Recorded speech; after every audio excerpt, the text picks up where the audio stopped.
Good evening to all of you. Myself Vikas और आप देख रहे हैं 10 क्वेश्चनों की क्विज। आज का चैलेंज है कि आपको 10 में से 8 क्वेश्चन को सॉल्व करना है और जितने भी आप सॉल्व करें उनको कमेंट करके बताइएगा। चलिए शुरुआत करते हैं बिना देरी किए। आज की क्लास का पहला क्वेश्चन है, भारतीय राष्ट्रीय कांग्रेस के बारे में निम्नलिखित कथनों पर विचार कीजिए। ठीक है, इसके ये स्टेटमेंट दिए हैं और ये ऑप्शन दिए हैं। आप इनको पॉज करके सॉल्व करिएगा और फिर बताइएगा। ठीक है, चलिए हम सॉल्व करते हैं। सरोजनी नायडू सरोजनी नायडू कांग्रेस की अध्यक्ष होने वाली पहली महिला थी। ये गलत हो जाएगा क्योंकि एनी बेसेंट पहली महिला थी। ठीक है, पहला गलत है। सी आर दास ने जब कांग्रेस अध्यक्ष के रूप में कार्य किया वे जेल में थे, पता नहीं, हो सकता है। एलन ऑक्टेवियम ह्यूम एओ ह्यूम प्रथम ब्रिटिश नागरिक थे जो कांग्रेस अध्यक्ष बने थे। एओ ह्यूम कभी भी कांग्रेस अध्यक्ष नहीं बना था। ठीक है, वो पहले केवल सचिव रहे थे, तो ये गलत है आपका। ठीक है, अल्फ्रेड वेब 1894 में कांग्रेस के अध्यक्ष बने। I don't know. तो इसमें से जो पहला है और तीसरा ये गलत है, और तीसरा ही अगर केवल गलत हो तो एक, दो और तीन एलिमिनेट हो जाएंगे। आंसर आपका हो जाएगा बी। चलिए नेक्स्ट क्वेश्चन देखते हैं। नेक्स्ट क्वेश्चन ये है, निम्नलिखित कथनों पर विचार कीजिए। भारत के संविधान के संदर्भ में राज्य के नीति निर्देशक तत्वों पर बात कर रहे हैं ये। ठीक है, मतलब डीपीएसपी। विधायिका के कृत्यों पर निर्बंधन करते हैं, यानी कि रिस्ट्रिक्शन लगाते हैं। किसके? विधायिका के, यानी कि संसद के। कार्यपालिका के कृत्यों पर निर्बंधन लगाते हैं, यानी कि सरकार के। तो ये दोनों ही गलत है, बहुत आर इनकरेक्ट। आंसर हो जाएगा आपका डी, क्योंकि डीपीएसपी इनके कार्यों पर प्रतिबंध नहीं लगाते हैं बल्कि कार्यपालिका को इजाजत देते हैं कि राज्य के हित में कुछ काम करें। ठीक है, नेक्स्ट क्वेश्चन है आज का, बौद्ध दर्शन के अनुसार विचार कीजिए। ये इसके ऑप्शन दिए गए हैं, सॉल्व करते हैं। पुनर्जन्म नहीं होता है, यानी कि बौद्ध सिद्धांत या बौद्ध दर्शन यह मानता है कि पुनर्जन्म नहीं होता है। दूसरा है, आत्मा की सत्ता नहीं है। ये गलत है क्योंकि ये मानते हैं कि पुनर्जन्म होता है, हालांकि आत्मा की सत्ता जो है ये मानते हैं। तो ये गलत है, ये सही है। ठीक है, ए गलत है, आर सही है। तो आंसर आपका हो जाएगा सी। ये आत्मा की अमरता नहीं मानते हैं, ठीक है, और पुनर्जन्म मानते हैं। तो ये कंफ्यूजन होती है, समझ नहीं आता ये मतलब क्या है इसका। खैर, हम तो कुछ सॉल्व कर रहे हैं। निम्नलिखित में से कौन जलवायु परिवर्तन के प्रमुख कारक हैं? पहला, जीवाश्म ईंधन का अधिकाधिक प्रज्वलन, यानी कि जीवाश्म फॉसिल फ्यूल जो है अधिक से अधिक जला रहे हैं। सही है।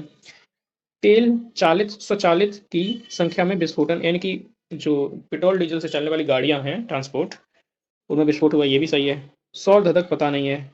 अत्यधिक वनोन्मूलन। तो एक, दो और चार तो मेरे ठीक है, एक, दो, चार, एक ये हो जाएगा और एक ये वाला। अब सौर धधक की बात हो रही है, होता है सोलर फ्लेयर। सोलर यानी कि सौर धधक होता है कि जो सूरज के आसपास जो सौर आंधियां, ठीक है, अग्नि की जो आंधियां उठती है ना, उन्हें कहते हैं सोलर फ्लेयर, सौर धधक। ठीक है, तो बहुत सारा रिसर्च हुआ है तो पाया गया है कि इसकी भूमिका क्लाइमेट चेंज में नहीं होती, क्योंकि ये हजारों लाखों सालों से होता आया है। ठीक है, तो आपका आंसर कौन सा हो जाएगा? आंसर हो जाएगा बी। चलिए नेक्स्ट देखते हैं। नेक्स्ट है, निम्नलिखित पर विचार कीजिए। उपर्युक्त में से कौन प्रमुख ग्रीन हाउस गैस मीथेन के स्रोत है? देखो, ग्रीन हाउस गैस मीथेन भी है, साथ ही साथ कार्बन डाइऑक्साइड भी है, और भी बहुत सारी हैं। ठीक है, तो इसमें केवल पर्टिकुलर मीथेन की बात हो रही है। तो मीथेन धान के खेत से, पालतू पशु, कोयले खदान और आदि में कहाँ से निकलती है? तो ये सभी जगह से निकलती है, मेनली जहां पर भी मिट्टी होगी, ठीक है, और जहां पर पानी होगा, मृदा और वाटर जहां भी होगा वहां पे ये गैस निकलने लगेगी। ठीक है, ऑप्शन आपका डी हो जाएगा। अगला क्वेश्चन देते हैं, सूची एक और सूची दो को मिलाना है। ये ऑप्शन देखिएगा, मिलाइएगा आप। देखिए, फलों को पकाने के लिए एथिलीन का प्रयोग किया जाता है, दूध का खट्टा होना लैक्टिक अम्ल की वजह से होता है। सिरका में एसिटिक अम्ल होता है। तो शेष कौन सा बचा? हड्डियों में उपस्थित यौगिक कैल्शियम फास्फेट होता है। तो ऑप्शन कौन हो जाएगा? सी का एक है, सी का एक है, ये हो जाएगा आपका डी ऑप्शन। चलिए नेक्स्ट देखते हैं। भारत में औद्योगिक उत्पादन सकल सूचकांक में 8 मूल उद्योगों के सूचकांकों का संयुक्त भारांश 37.9% है। निम्नलिखित में से कौन उन 8 उद्योगों में से सम्मिलित नहीं है?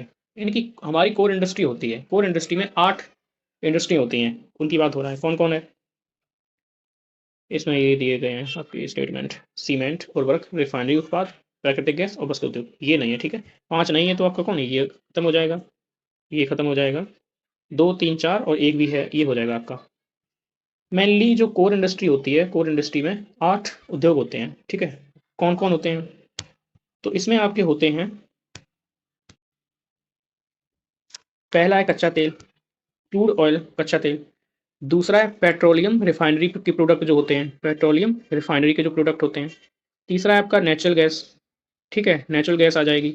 चौथा है आपका फर्टिलाइजर, ठीक है, उर्वरक। पांचवा हो जाएगा आपका कोल सेक्टर, कोयला। छठा हो जाएगा आपका स्टील, इस्पात। सातवां हो जाएगा आपका सीमेंट। और आठवां हो जाएगा इलेक्ट्रिसिटी यानी कि विद्युत। तो कुल मिलाकर के कोर इंडस्ट्री कितनी, 8 है। ये क्वेश्चन 5 से 6 बार यूपीएससी ने पूछ लिया है, ठीक है, पिछले 20 सालों में। चलिए नेक्स्ट देखते हैं क्वेश्चन। निम्नलिखित कथनों पर विचार कीजिए, कौन सा सही नहीं है देखना। पहला, भारत के संविधान में अनुसूचित जनजाति की कोई परिभाषा नहीं है। सही बात है, नहीं दी गई है। देश की कुल जनजाति जनसंख्या के आधे से कुछ अधिक संख्या नॉर्थ ईस्ट में रहती है, पूर्व उत्तर में। ये गलत है, क्योंकि अगर आप सेंसस देखेंगे 2011 का, तो उसमें बताया गया है कि नॉर्थ ईस्ट में कुल जनजातियों का लगभग 12% रहती है, 12%। और ये कह रहे हैं 50% से अधिक, तो ये आपका ऑप्शन हो जाएगा बी, गलत है। अगला क्वेश्चन है, 1931 में भारतीय राष्ट्रीय कांग्रेस के कराची अधिवेशन के लिए, जिसकी अध्यक्षता सरदार पटेल कर रहे थे, किसने मूल अधिकारों तथा आर्थिक कार्यक्रम पर संकल्प प्रारूपित किया था? Mahatma Gandhi, doctor Rajendra Prasad, Pandit Jawaharlal Nehru, B R Ambedkar. तो पंडित जवाहरलाल नेहरू ऑप्शन ठीक हो जाएगा, ठीक है। इनकी सहायता एम एन रॉय कर रहे थे, एम एन रॉय। अगला है, निम्नलिखित में से किन व्यक्तियों ने द्वितीय गोलमेज सम्मेलन में भाग लिया? महात्मा गांधी, सरोजिनी नायडू, मौलाना आजाद, मदन मोहन मालवीय। महात्मा गांधी तो गए थे, पता है आपको। मदन मोहन मालवीय भी है, ये भी है, ये गलत है, चौथा गलत है, ऑप्शन सी हो जाएगा। मेनली अगर बात की जाए तो गोलमेज सम्मेलन, जो गोलमेज सम्मेलन हुए थे, 3 सम्मेलन हुए थे। पहला हुआ था 1930 में, दूसरा 1931 में, और तीसरा 1932 में। इसमें कांग्रेस ने, पहले में कांग्रेस ने भाग नहीं लिया था, दूसरे में कांग्रेस ने भाग लिया था। उसके जो प्रतिनिधि थे वो थे हमारे महात्मा गांधी जी थे, ठीक है। और 1932 में भाग नहीं लिया था, और तीनों में भाग लेने वाले एकमात्र व्यक्ति थे हमारे यहाँ से डॉक्टर भीमराव अम्बेडकर जी, ठीक है। चलिए, आई होप आपको क्लास पसंद आई होगी। क्लास पसंद आए तो कमेंट करके बताइएगा, और ये भी बताइएगा आपने कितना सॉल्व किए।